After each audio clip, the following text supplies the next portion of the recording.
The great ship moved through space like a metal mountain. Its hull was black as night, covered with weapons that could destroy entire planets. Admiral HFY stood on the bridge, his 6 arms crossed behind his back. His purple skin glowed softly in the dim light of the command center. The Zephyrian Empire had sent him to conquer another world, just as he had done 17 times before. "Show me the target system," he commanded. His voice was deep and rough, like stones grinding together. The holographic display came to life in front of him. A small yellow star appeared, surrounded by several planets. The third planet from the star was blue and green, covered with water and land. This was Earth, home to the creatures called humans. "What do we know about these humans?" Admiral HFY asked his intelligence officer. "They are a young species, sir. They only learned to travel between stars 50 years ago. They have spread to 4 worlds in their system. Their technology is basic, their weapons are simple, they should surrender quickly." The Admiral nodded. This would be easy. The humans had no chance against the might of the Zephyrian Empire. His fleet had over 200 ships. Each ship was larger than anything the humans had ever built. Their weapons could turn cities to dust in seconds. Far away, on a moon called Luna that orbited Earth, Commander Jake Harrison watched the enemy ships appear on his screens. The Luna base was humanity's main defense center. It was built deep inside the moon, protected by rock and metal. Jake had been waiting for this day for months. "Sir, we're picking up a massive fleet at the edge of our system," reported Lieutenant Sam Parker. His voice was tight with worry. Jake looked at the numbers on his screen. 200 alien ships, each one bigger than Earth's largest battleship. The human fleet had only 50 ships, and most of them were small. By all logic, humanity should surrender now. "Get me Captain Rodriguez," Jake ordered. Captain Lisa Rodriguez was Earth's best diplomat. She had spent years learning about alien cultures and languages. If anyone could handle this situation, it was her. She arrived at the command center within minutes, her face calm but serious.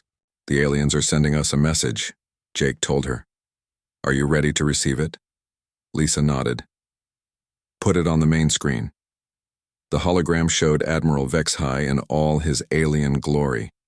His purple skin seemed to glow with power.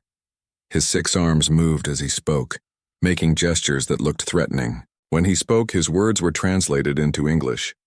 "Humans of the Sol System," the Admiral began. "I am Admiral HFY of the Zephyrian Imperial Fleet. Your species has been selected for integration into our empire. You have 72 of your hours to surrender completely. All military forces must power down their weapons. All leaders must report to our ships for processing. Your people will serve the Empire as workers on other worlds." The Admiral paused, his dark eyes staring directly at the camera. "If you refuse, we will destroy every human city, every human ship, every human life.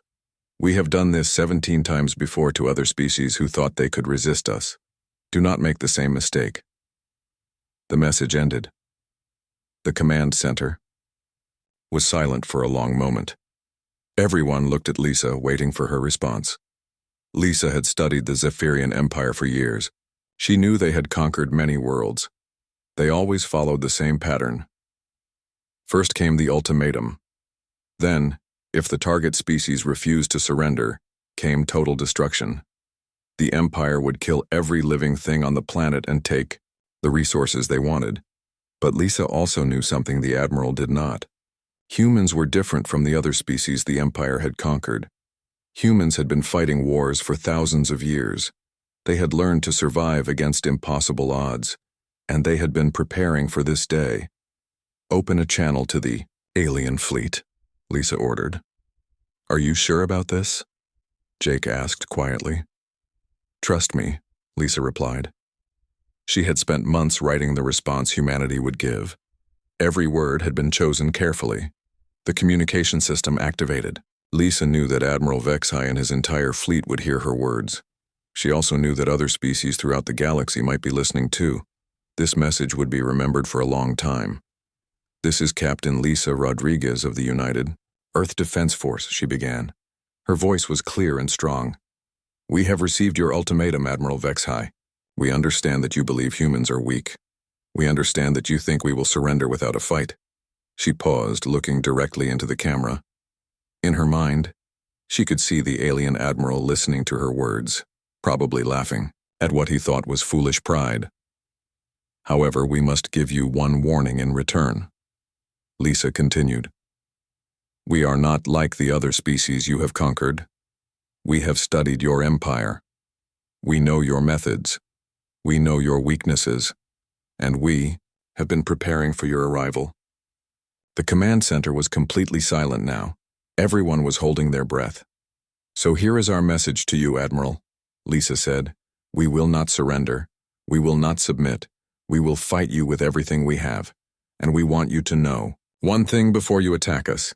She leaned forward, her eyes blazing with determination. We are ready for you. The transmission ended. Jake looked at Lisa with a mixture of admiration and fear. Do you think that was wise? Lisa smiled grimly. Admiral Vexhai expects us to beg for mercy. Instead, we've just told him we're going to fight. He'll think we're crazy. That's exactly what we want him to think. Far away on the bridge of the Dominion's edge, Admiral Vexhai heard the humans' words and began to laugh. His officers joined in, their alien voices creating a horrible sound that echoed through the ship. Did you hear that? The Admiral said between laughs. They think they can fight us. These primitive humans actually believe they have a chance. Should we attack now, sir? Asked his weapons officer. No, the Admiral replied, still chuckling. Let them have their 72 hours. Let them realize how hopeless their situation is. When we finally attack, they will understand the price of defying the Zephyrian Empire. But Admiral Vexhai had made a mistake. He thought he understood humans. He thought they were like all the other species he had conquered, weak, frightened, and unprepared for war. He was about to learn how wrong he was. 3 months before the alien fleet arrived, Dr. Kevin Park was working late in his laboratory on Titan Station. The lab was buried deep inside Saturn's largest moon, hidden from any ships that might be watching. Kevin was young for a weapons scientist, only 32 years old. But he was the smartest person anyone knew when it came to energy weapons. He stared at the strange device on his workbench. It looked like a metal box with glowing blue crystals inside. For 2 years, he had been trying to make it work. Tonight, something felt different. Computer, begin test sequence 47, Kevin said. The machine hummed to life. Energy flowed through the crystals, creating patterns of light that hurt to look at. Kevin watched the power readings climb higher and higher. Suddenly, the energy burst outward in a beam that cut through the test wall like it was made of paper. Kevin's heart raced. He had done it. He had created a weapon that could cut through anything the aliens used for armor. But this was just the beginning. He picked up his communication device and sent a coded message to Earth. Project Blue Fire is ready, he said. On Mars, Colonel Amy Foster received Kevin's message while she was inspecting the underground weapon factories. The red planet looked empty from space, with only a few small research stations visible on the surface. But underneath the ground, thousands of people were working day and night to prepare for war. Amy walked through the hidden tunnels that connected the factories. In one room, workers were building missiles that looked like cargo containers. In another room, they were making small fighters that could hide inside asteroids. Everything was designed to look harmless until it was time to fight. How many ships do we have ready? Amy asked her assistant, Major Pete Collins. 500 combat vessels, Colonel. But they all look like civilian ships. Mining vessels, cargo haulers, research ships. The aliens won't know their weapons. Platforms until we open fire. Amy nodded. This was humanity's plan. Instead of building huge battleships like other species, humans had learned to hide their weapons everywhere. Every space station could become a fortress. Every cargo ship could become a warship. Every asteroid mining operation could become a missile base. Lieutenant Commander Ryan Bell was piloting his ship, the New Horizon, through the asteroid belt when he got his orders. To anyone watching, the New Horizon looked like a simple cargo, vessel carrying supplies to the mining stations. Ryan's crew of 12 people all looked like regular space workers, but hidden inside the cargo holds were plasma cannons that could punch holes through alien armor. The ship's engines were 3 times more powerful than they appeared, and every crew member was a trained fighter pilot. "Ryan, this is Command," came the voice through his headset. "Are you ready for the final modifications?" "Ready as we'll ever be," Ryan replied. He had been waiting for this moment for months. 20 minutes later, a small maintenance ship docked with the New Horizon, but instead of normal repairs, the workers began installing the most advanced weapons humanity had ever created. Dr. Park's energy weapons were being mounted on every hidden warship in the solar system. General Patricia Stone stood in her command center deep inside Mars and watched the final preparations. She was 55 years old and had been a soldier for 30 years. She had fought in Earth's last major war and learned important lessons about how to win against a stronger enemy. The holographic display showed her the entire solar system. Red dots marked the positions of alien ships gathering at the edge of human space. Blue dots showed the hidden human forces. There were blue dots everywhere, around every planet, in every asteroid field, near every space station. "General, all units are reporting ready," said Captain Ben Murphy, her operations officer. "Good," Patricia replied. "Now we wait for them to make their move." She had studied every battle the Zephyrian Empire had ever fought. They always did the same thing. They would jump into a system with their huge fleet and attack the biggest targets first. They would try to destroy the main military bases and government centers. They expected their enemies to fight them ship to ship in space. But humans were going to do something different. They had learned from their own history on Earth. When a small army fought a big army, the small army had to be smart. They had to hit the enemy where the enemy didn't expect it. They had to make the enemy confused and afraid. Captain Steve Morgan was commanding a mining ship called Aurora in the asteroid belt. His ship was surrounded by dozens of real mining ships, all busy cutting up rocks and collecting metals. But Steve and his crew were not miners. They were Navy pilots waiting for the signal to attack. Hidden inside the asteroid they were working on were missile launchers and energy weapons. When the time came, the asteroid would become a weapons platform. All across the belt, other teams were doing the same thing. The aliens would think they were flying past harmless mining operations. They would learn the truth too late. Commander Nicole Davis was in her fighter squadron's hidden base inside Europa, one of Jupiter's moons. Her 24 fighters were the fastest ships humanity had ever built. They were small enough to hide inside cargo containers and fast enough to outrun anything the aliens had. "Listen up, people," Nicole told her pilots. "When this starts, we're going to be the tip of the spear. Our job is to hit their command ships and make them panic. Remember, they think we're primitive. They won't expect us to fight like this." Her pilots nodded. They had trained for this moment for 2 years. They knew exactly what to do. All across the solar system, humans were making their final preparations. Admiral Vexhai thought he was facing a weak enemy with simple weapons. He had no idea that humanity had turned their entire star system into a trap. The 72-hour deadline was almost over. Soon the aliens would attack, and they would discover what humans meant when they said they were ready. The 72 hours were over. Admiral Vexhai gave the order to his fleet, and 200 alien warships jumped into hyperspace. When they appeared at the edge of the Sol system, their weapons were already charging for the attack. "Scan the system," the admiral commanded. "Show me their pathetic defenses." His tactical officer worked at the control panel for several minutes. Then he looked up with confusion on his alien face. "Sir, I'm not detecting any major military installations. There are some small defense platforms around Earth and Mars, but nothing significant." Admiral Vexhai smiled, showing his sharp teeth. "Just as I expected. These humans have nothing to fight us with. They probably hope we will show mercy." The alien fleet moved deeper into the system, their massive ships casting shadows across space. Each ship was over 2 miles long, armed with enough weapons to destroy a city. The humans had never seen anything like them, but the humans were watching. Captain Steve Morgan sat in his mining ship Aurora, hidden among the real mining vessels, in the asteroid belt. He watched the alien fleet pass by, just as General Stone had predicted they would. "This is Aurora to all mining stations," Steve said into his radio, using a code that sounded like normal mining talk.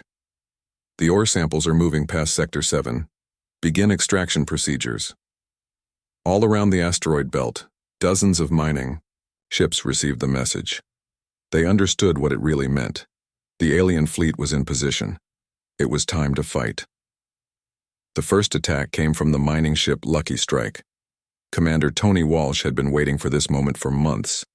His ship looked like it was breaking apart an asteroid, but hidden inside the rock were missile launchers. "Fire all missiles," Tony ordered. 20 plasma missiles shot out of the asteroid, racing toward the alien fleet at incredible speed. The missiles were painted black to blend with space, and they moved on silent engines. The aliens never saw them coming. The first missile hit the alien ship Destroyer of Worlds in the engine section. The explosion was bright enough to light up half the solar system. The alien ship began to spin out of control, its hull cracking open like an egg. Admiral Vexhai felt his ship shake as more explosions erupted around his fleet. "What is happening?" he shouted. "Where are these attacks coming from?" His tactical officer was pressing buttons frantically. "Sir, I'm detecting weapons fire from the asteroid belt, but the signatures look like mining equipment." "I don't understand." More missiles came from different directions. The cargo ship New Horizon, commanded by Ryan Bell, had dropped its disguise and was firing Dr. Park's new energy weapons. The blue beams cut through alien armor like hot knives through butter. "All ships, attack pattern Delta," Ryan called to his hidden fleet. "Make them think we're everywhere." Suddenly, the space around the alien fleet was full of human ships. They appeared from behind asteroids, from inside gas clouds, from the shadows of moons. Ships that had looked like harmless cargo vessels opened up with weapons that should not have existed. Commander Nicole Davis led her fighter squadron out of their hiding place inside Europa. Her 24 small fighters moved like angry wasps, too fast for the alien gunners to track. "Gold Squadron, target their command antennas," Nicole ordered. "Make them blind and deaf." Her fighters dove toward the alien flagship, their small but powerful weapons cutting through the communication arrays on the ship's hull. Within seconds, Admiral Vexhai lost contact with half his fleet. The alien admiral stood on his bridge, watching his tactical display fill with red warning lights. Ships that were supposed to be harmless were destroying his mighty warships. Humans were fighting like demons, attacking from every direction at once. "How is this possible?" he roared. "These creatures are supposed to be primitive." Captain Ben Torres, commanding the disguised warship Freedom, smiled as his weapons found their target. His ship had been pretending to be a scientific research vessel studying Jupiter's moons. In reality, it carried enough firepower to take on 3 alien cruisers. "This is for all the worlds you destroyed," Ben said quietly as he fired. The alien cruiser Shadow of Death exploded in a ball of fire that could be seen from Mars. Pieces of the ship scattered across space, some of them burning as they fell toward Jupiter's atmosphere. General Patricia Stone watched the battle from her command center inside Mars. Her plan was working perfectly. The aliens had expected to fight a traditional space battle against a weak enemy. Instead, they were being attacked by hundreds of ships that appeared and disappeared like ghosts. "All units, maintain hit-and-run tactics," she ordered. "Don't let them group up for a counterattack." The human ships followed their orders perfectly. They would appear from hiding, fire their weapons, then disappear again before the aliens could shoot back. It was like fighting smoke. Lieutenant Sarah Kim was piloting a small fighter that had been hidden inside a cargo container. She dove toward an alien destroyer, her weapons blazing. The alien ship tried to turn its big guns toward her, but she was too small and too fast. "Eat this," Sarah said as she fired her missiles into the alien ship's weapon ports. The destroyer's main guns exploded from the inside, sending flames shooting out into space. The ship was still alive, but it could no longer fight effectively. Colonel Amy Foster watched from her hidden base on Mars as more alien ships fell to human weapons. The enemy fleet was in chaos. Ships were exploding, spinning out of control, or trying to retreat. But everywhere they turned, more human fighters appeared to attack them. "Sir," called his communications officer to Admiral Vexhai, "we're receiving damage reports from all sections of the fleet. 30 ships destroyed, 50 more badly damaged. Our weapons are having trouble targeting the human vessels." The Admiral's purple skin had turned dark with rage. Impossible. How can such a primitive species fight like this? But even as he spoke, another of his ships exploded in the distance. The humans were not primitive at all. They were clever, dangerous, and they had been planning this battle for a long time. Admiral Vexhai was learning what many enemies of humanity had learned before him. Humans might not have the biggest ships or the most advanced technology, but they knew how to fight, and they never gave up. The battle for the Sol system had begun, and the aliens were losing. The battle had been going on for 3 days now. Admiral Vexhai had lost 60 ships, but he still had more than enough to destroy the humans. He had called for reinforcements from other parts of the Empire. Soon, 300 more ships would arrive to help him crush these annoying creatures. But the humans were not fighting the way he expected. Every time his ships tried to group together for a big attack, small human fighters would appear and force them to spread out again. Every time he thought he had found their main fleet, the human ships would disappear and attack from somewhere else. Captain Greg Adams was commanding the human defense from his ship, the Wanderer. Unlike the aliens, who had all their commanders in one place, the humans had spread their leadership across dozens of ships. If the aliens destroyed one command ship, 5 others could take over. "Report from all sectors," Greg said into his radio. "Sector 3 here," came the voice of Commander Lisa Park. "We just hit another alien supply convoy. They're having trouble getting fuel and ammunition to their frontline ships." "Sector 7 reporting," said Captain Mark Johnson. "We've taken out 4 more destroyers near Jupiter. The aliens are getting scared to travel alone." Greg smiled. This was exactly what General Stone had planned. The humans were not trying to win one big battle. Instead, they were wearing down the alien fleet little by little, like water wearing away a stone.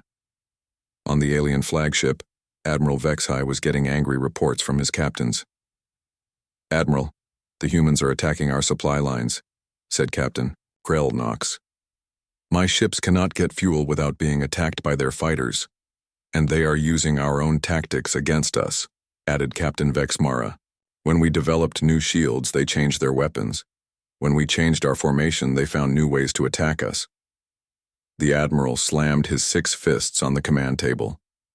How can such a young species be so clever in war? He did not understand that humans had been fighting wars for thousands of years. While other species had lived in peace under the Empire, humans had learned every trick of battle. They knew how to fight when they were outnumbered. They knew how to turn their enemy's strength into weakness. Engineer Susan Clark was working in her laboratory on Europa Station, building new weapons based on what they learned from captured alien technology. Every day, human scientists studied the wreckage of alien ships and found new ways to hurt them. "We figured out how their shields work," Susan told Dr. Kevin Park over the radio. "If we change the frequency of your energy weapons, we can cut right through their defenses." Within hours, the new weapon designs were being sent to every human ship in the solar system. The aliens had taken years to develop their shield technology. The humans had broken it in 3 days. Major Tyler Fox was leading his Marines through the corridors of a captured alien cruiser. The ship had been disabled by fighter attacks, and now the humans were boarding it to capture prisoners and technology.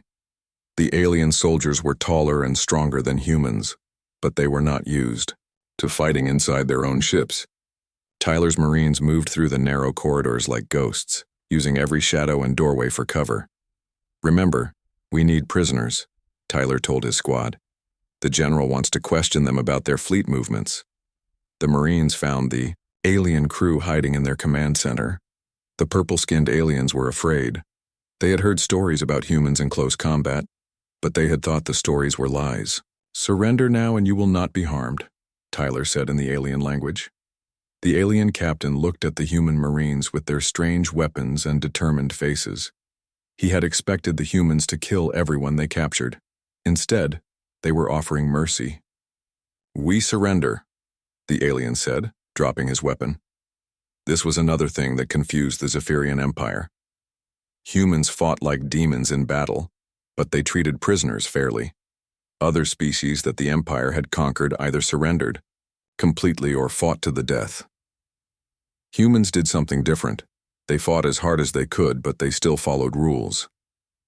Dr. Park's newest weapons were finally ready for deployment. The quantum torpedoes were small enough to fit on fighter ships, but powerful enough to destroy alien battleships. Commander Nicole Davis was the first pilot to test them in battle.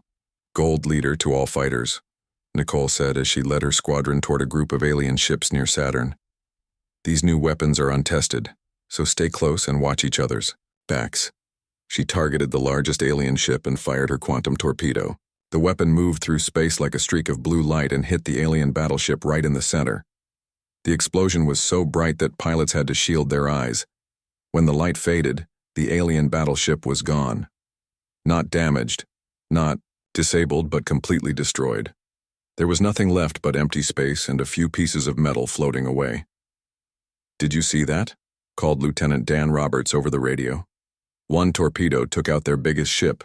News of the new weapons spread quickly through both fleets.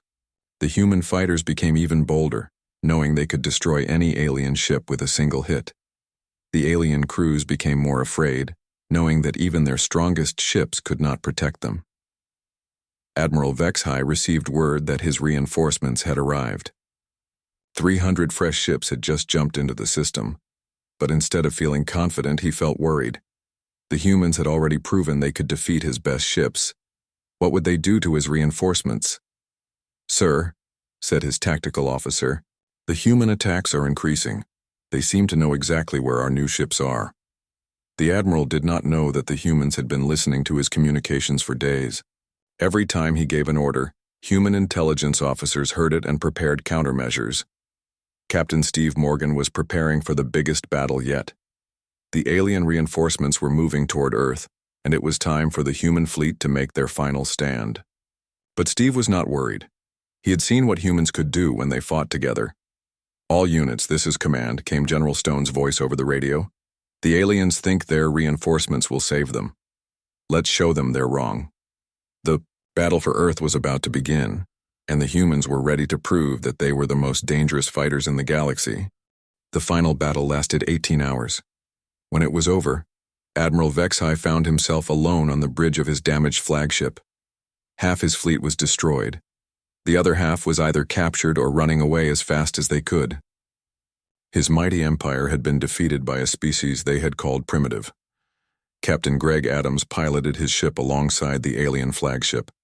His weapons were aimed at the bridge, ready to fire if the admiral tried anything foolish. But Vexhai just stood there staring at the wreckage of his fleet floating in space around him. "Admiral Vexhai," Greg said over the communication channel, "you are surrounded. Order your remaining ships to surrender." The alien admiral looked at the human ship on his screen. It was so much smaller than his flagship, but it had weapons that could cut his ship in half. He thought about all the species his empire had conquered. None of them had fought like this.